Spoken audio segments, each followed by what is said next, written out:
Earlier we looked at how we can show two formulae to be equivalent.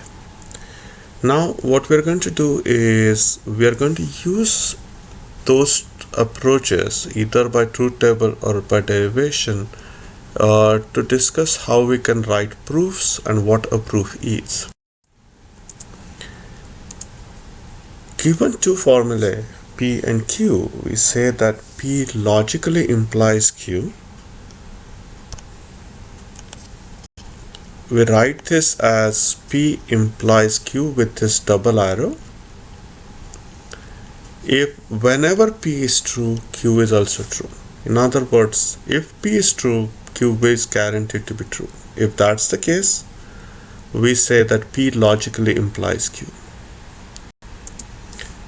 Note that this logically implies is not an operator that we can combine with other things. You can't add it to with and, ors, etc. What we are doing here is we are basically saying we have two formulas P and Q, and we are talking about, is it the case that whenever P is true, Q is also going to be true? So how do we do this? The first method is by truth table. We write the truth table for the formula on the left side, which we call the antecedent, or the formula that is given, and we write the truth table for the conclusion, which would be Q in this case, and we see if whenever the premise or antecedent is true, is the conclusion going to be true.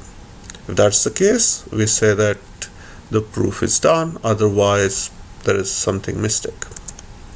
The other method is express it as a proposition and then check whether that proposition evaluates to true.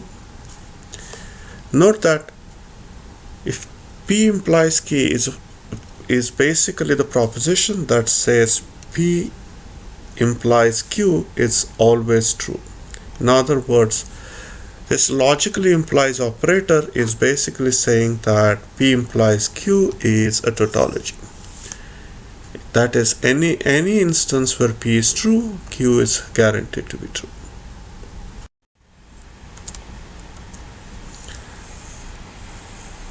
In logical implication operator, the left side is called the premise or assumption. The right side is called the conclusion.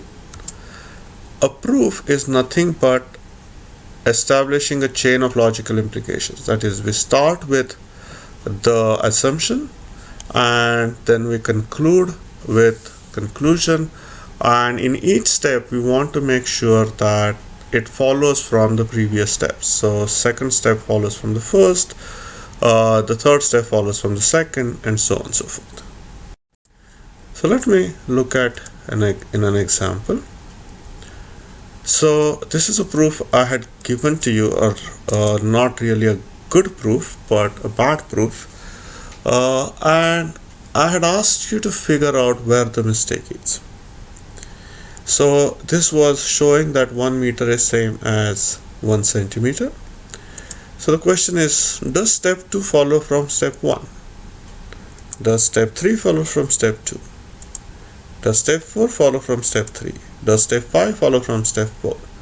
If there is even one mistake, then that means that this proof is invalid. If there are no mistakes, then that will make the proof invalid. If there is no mistake, then the proof would be valid.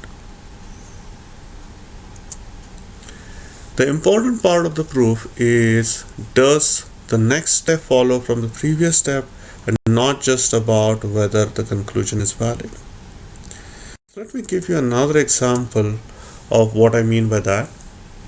A teacher asks a student to count numbers from 1 to 10. The first child says 1, 2, 3, 4, 5.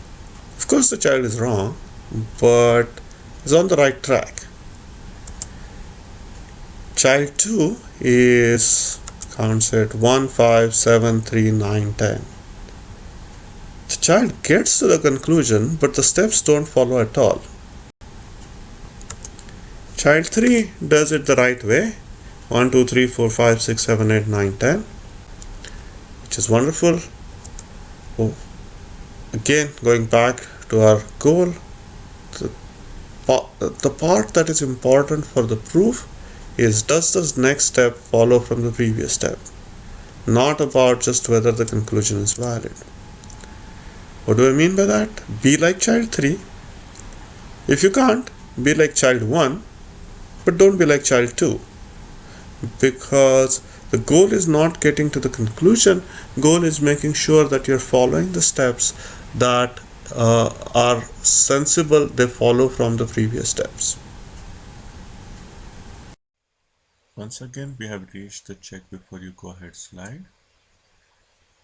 I want to remind you, a proof is a chain of logical implications. It's important that each step follows from the previous steps, and that's the key in making a valid proof. If there is an error even in a single step, that makes the proof invalid, because then you don't know whether the conclusion follows from the hypothesis or not. This whole thing may be a little bit too abstract at this stage, but I want you to be sure to remember this aspect, which is that in a proof we have a chain, and in that chain every statement must follow from previous statements.